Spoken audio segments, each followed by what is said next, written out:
Uh-oh. Black screen. No beep, no boot. Is your PC ghosting you? Don't panic. Fixer 404 is here to bring it back to life.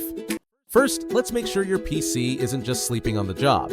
Check the power cable, and yes, plug it all the way in. Look for lights or fan noise. If there's no sign of life, it's likely a power issue. Does your PC beep when it tries to start? These beeps are not just annoying, they're talking to you. 1 beep? All good. 3 beeps?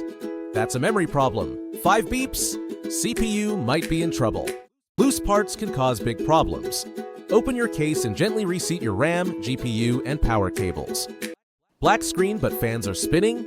Check your monitor cable. It might be plugged into the wrong port. Use the GPU output, not the motherboard one, unless you're using integrated graphics.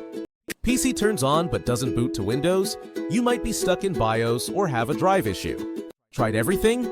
As a last resort, remove non-essential hardware and boot with just CPU, 1 stick of RAM, and your system drive. If the PC boots, do the following. Clear CMOS. Boot into BIOS with 1 stick of RAM and turn on XMP. Save BIOS changes and restart. Turn off the computer. Add 2nd stick of RAM, boot up the PC. Boom! Another fix found. If this video helped or at least made you giggle while panicking, hit that like button. And if you want more quick fixes and PC saving tricks, don't forget to subscribe and ring that bell.